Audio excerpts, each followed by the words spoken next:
Nous te disons merci, Papa, pour ce soir merveilleux. Tu nous donnes la force de te servir. Tu nous donnes la joie de te servir. Tu nous fais grâce que nous puissions, ô Dieu, demeurer toujours dans ta présence, écouter ta parole, vivre ta parole. Nous te disons merci. Parce que ces jours, Père, tu nous as encore donné le souffle de vie. La Bible dit que tout ce qui respire loue le nom de l'Éternel. Nous voulons te louer, nous voulons t'adorer, nous voulons écouter ta parole qui est une lampe qui éclaire nos sentiers. Nous voulons que tu nous éclaires afin que tout ténèbre qui s'était accroché à notre vie puisse disparaître. Commence avec nous et finis avec nous. Tout pour la gloire de ton Saint-Nom, au nom de Jésus-Christ. Amen. Que le Seigneur vous bénisse, que le Seigneur vous accorde sa grâce, que le Seigneur vous donne la force, que le Seigneur s'occupe de vous, que le Seigneur voie tout ce que vous avez comme problème, comme difficulté, comme situation, ou si vous êtes malade, que le Dieu que nous servons, que le Dieu que nous prêchons ce soir vous guérisse, vous bénisse et vous donne la paix au nom de Jésus-Christ. Nous allons continuer avec notre enseignement. Le dimanche, nous avons quitté le parvis du tabernacle et nous sommes entrés maintenant dans la construction proprement dite de cette maison de Dieu qui est le tabernacle. Nous avons d'abord commencé par vous dire que le tabernacle, donc l'église, c'est la maison de Dieu, où le tabernacle représente l'église de Dieu. Alors nous avons parlé de la construction avant d'entrer à l'intérieur du tabernacle. Nous avons commencé par parler de la construction, parce que le tabernacle n'était pas construit selon les modèles des hommes. C'est Dieu qui était en train d'initier à Moïse comment construire. Nous avons vu le dimanche que deux matériaux que le Seigneur avait demandé à Moïse de construire le tabernacle. Les deux matériaux composant la construction du tabernacle, nous avons parlé des planches et nous avons parlé des tentures. Et nous avons dit que ces planches-là étaient couvertes de l'or. Que nous avons dit que l'or, c'était la divinité. Et cette fois-ci, les planches n'étaient pas visibles. Et que c'est l'or qui était visible. Et que les tentures couvraient les planches. Même s'il y a la chaleur, même s'il y a le soleil, le soleil ne pouvait pas attaquer les planches parce que les planches étaient couvertes par les tentures. Et là, nous avons demandé aux enfants de Dieu de se cacher en Christ, de se cacher en Christ, afin que Christ apparaisse et que nous puissions vivre cachés en Jésus-Christ et ne pas apparaître, mais que le Seigneur puisse apparaître en nous. Et quand les gens nous regardent, qu'ils voient Christ au lieu de nous voir nous. Ce soir, nous allons ajouter à ce que nous avons parlé de la vidéo de dimanche. Si vous voulez prendre l'intégralité de ce message, regardez la vidéo de dimanche. Mais aujourd'hui, nous allons terminer avec ce planche ici. Nous avons dit que le planche était revêtu d'or. L'or ici, nous avons dit que c'était la divinité de notre Seigneur Jésus-Christ. Et aussi pour nous, ce que nous voulons encore signifier aujourd'hui, pour nous, l'or ici signifie que la grâce de Dieu, c'est par la grâce de Dieu que nous sommes aujourd'hui devenus participants de la nature divine. Si l'or,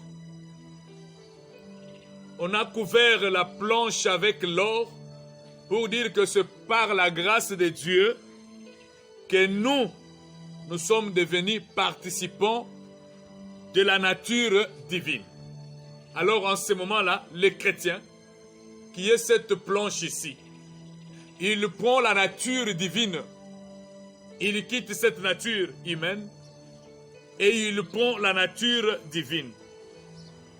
Parce que la volonté de notre Dieu est que notre vieil homme puisse disparaître et que nous puissions faire disparaître le vieil homme afin de laisser voir l'homme nouveau en nous et l'homme nouveau qui est créé à l'image de Christ.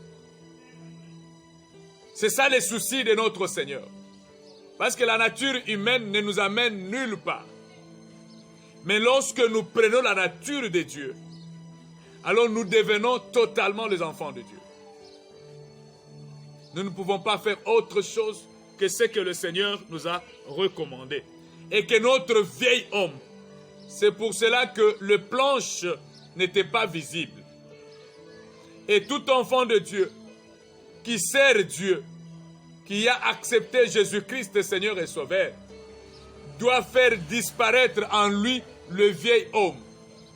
C'est ce vieil homme qui est attaché de péché. C'est ce vieil homme qui est attaché des choses semblables, des choses de ce monde.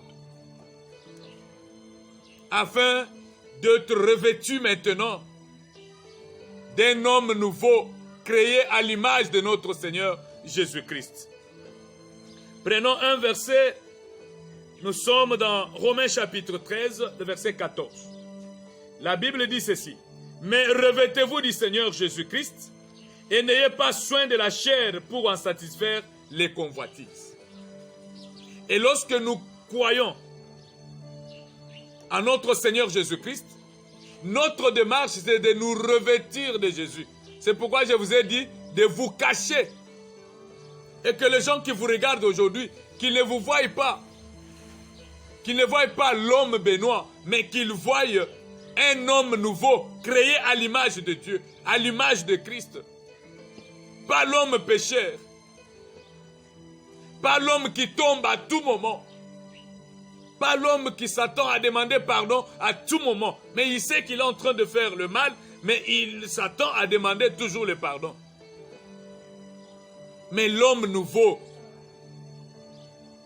lorsque je parle de l'image de Christ, qui marche droitement à la parole de Dieu, qui ne fait pas du mal, qui ne ment jamais, qui ne fait pas l'impudicité, qui ne vole pas, qui ne tombe pas dans les choses semblables.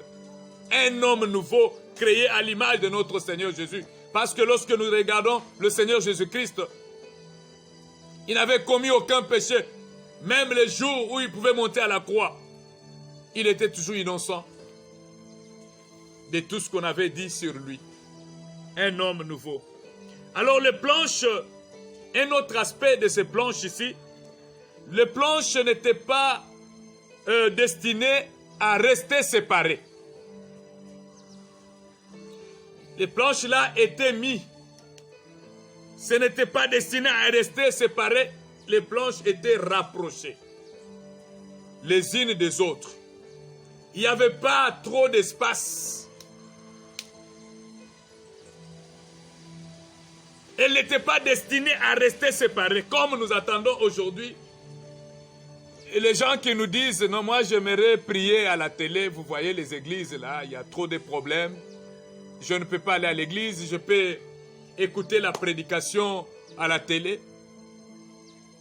je peux prier seul à la maison, ça me suffit. Plan éternel, les frères ne peuvent jamais vivre séparés. Parce que nous représentons ce planche ici. Ces planches n'étaient pas destinées à rester séparées. Mais ces planches étaient rapprochées les unes des autres.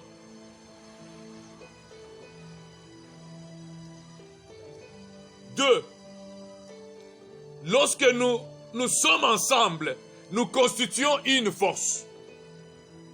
Le Seigneur ne nous a pas créés, ne nous a pas appelés à vivre séparés.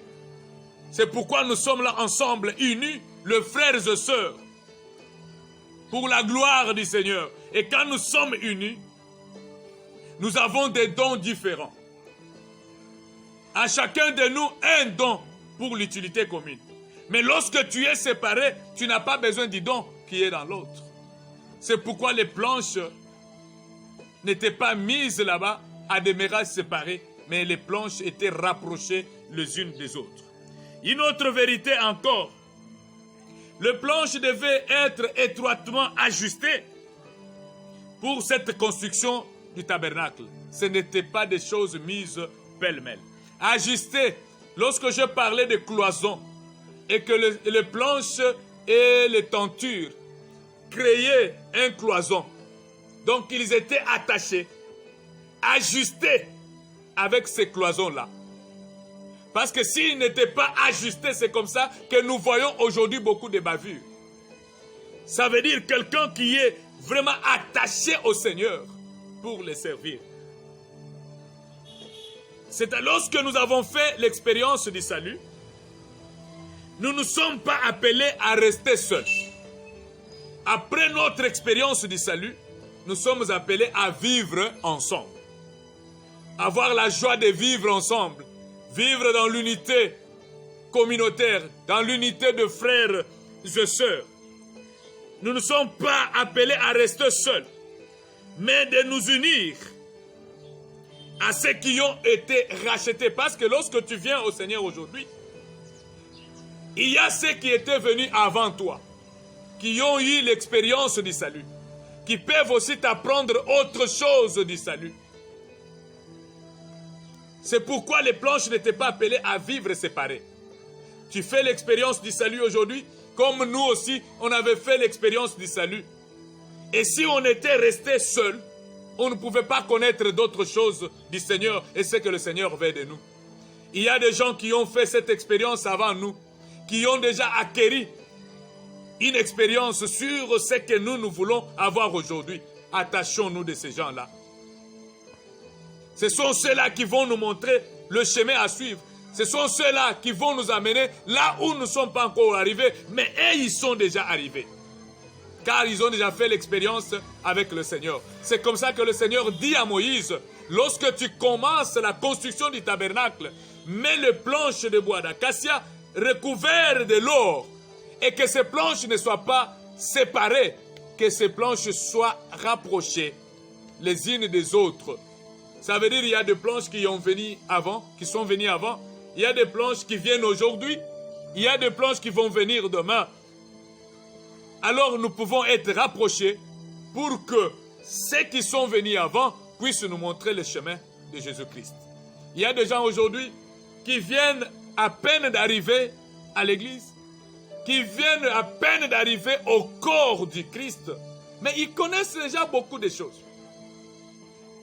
Alors ils nous disent quoi? Non, c'est le Saint-Esprit. Moi, le Saint-Esprit me révèle. Je ne suis pas formé par un homme. Non, moi, je suis formé par le Saint-Esprit. Ok, c'est bien bon. Tu es formé par le Saint-Esprit. Maintenant, on te regarde. Les choses que tu fais montrent que tu n'es pas formé même par le Saint-Esprit. Tu vois ces gens-là tomber dans le péché? Alors, ils commencent à donner d'autres raisons. La chair est faible. La chair est faible, mais l'esprit est disposé. La chair est faible. Et tu vois un serviteur de Dieu qui tombe dans l'impudicité, alors il nous dit, ne touchez pas à mes oins. Ne touchez pas à mes oins. Mais tu dis, ne touchez pas à mes oins, c'est bien bon. Mais pourquoi celui qui t'a rendu oint ne t'a pas épargné à ses péchés ici? qui fait un scandale dans l'église, qui fait le scandale au milieu des gens. Non, c'est parce qu'il n'a pas voulu se rapprocher des autres. Il a voulu vivre en singleton, en solo. Vivre seul. Le Seigneur lui a parlé un jour. Alors il dit, moi le Seigneur me parle toujours. Non, il y a des gens disposés à côté de toi là pour te former. Parce que toi-même tu ne peux pas te former. C'est pourquoi ces planches étaient rapprochées du tabernacle. Si nous sommes tous le membre du corps de Christ, nous devons quand même avoir un certain niveau, tous, de compréhension des choses de Dieu. Mais lorsque nous nous réunissons tous, nous sommes dans le corps et que nous avons la compréhension différente. Les autres pensent de leur manière et vous voyez que ça ne sera pas une bonne manière de construire le temple du Seigneur ou le tabernacle. Le Seigneur avait dit que ces planches soient aussi rapprochées. Il y a le racheté qui était venu avant vous.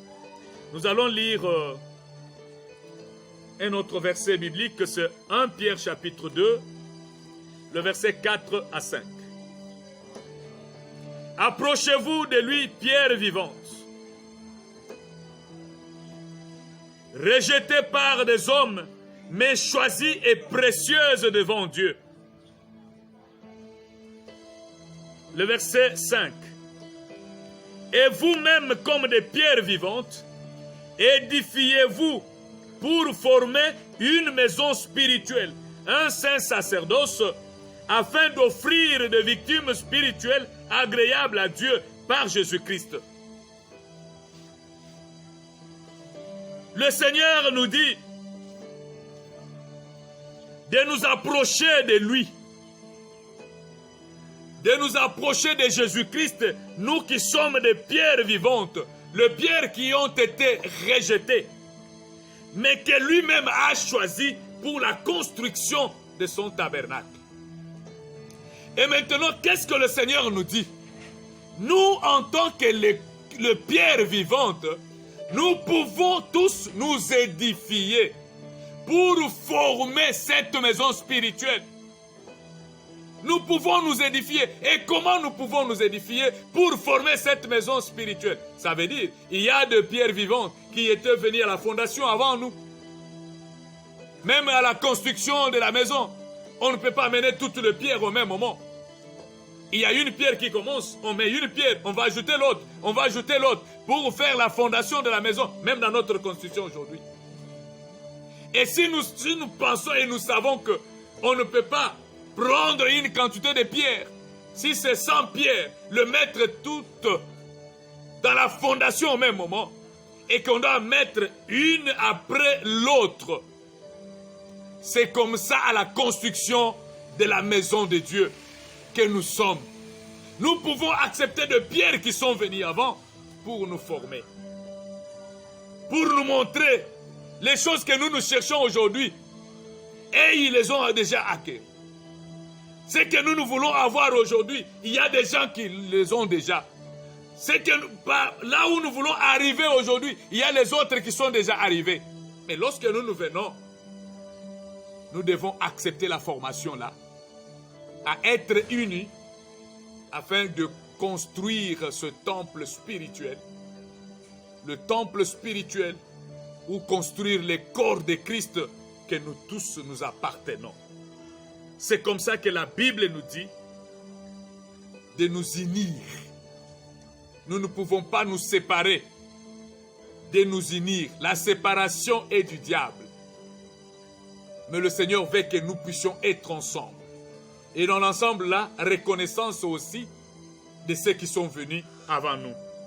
Prenons encore Actes chapitre 2. Nous allons lire le verset 47. Dieu est trouvant grâce auprès de tout le peuple.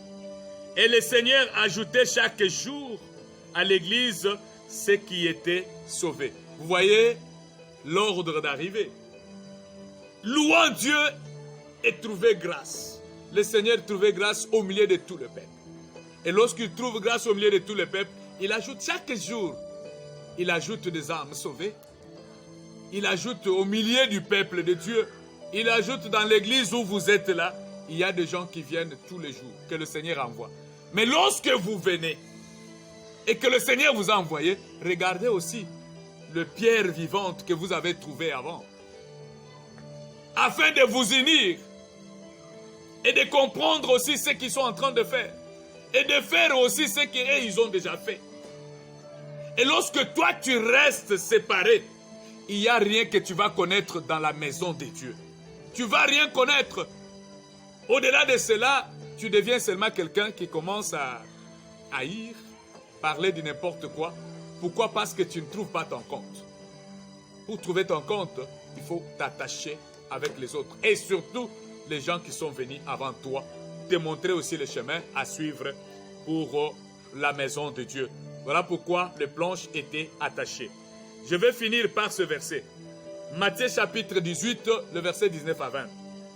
Nulle part dans le Nouveau Testament, le Seigneur ou le Nouveau Testament nous a autorisé de vivre séparés.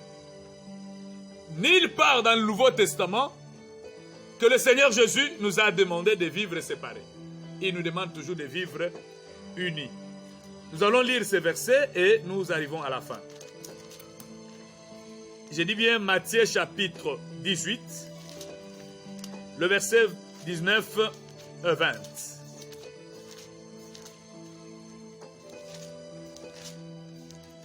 Si tu cherches à te séparer des autres, tu vas te perdre. Il y a beaucoup d'enfants de Dieu qui se sont perdus.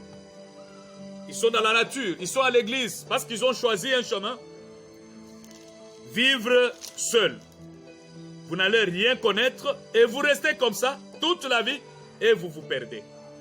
La Bible dit ceci, le verset 19. Je vous dis encore que si deux d'entre vous s'accordent sur la terre pour demander une chose quelconque, elle leur sera accordée par mon Père, qui est dans les cieux. Car là où deux ou trois sont assemblés en mon nom, je suis au milieu d'eux. Vous allez comprendre pourquoi les planches étaient rapprochées. Le Seigneur Jésus dit ceci. Si deux ou trois s'accordent pour demander quelque chose, je le ferai. Ça veut dire, si toi tu es seul, tu ne t'accordes pas avec les autres pour demander quelque chose. Voilà pourquoi il y a beaucoup de choses qui traînent. Parce que tu ne veux pas t'accorder, t'associer avec les autres.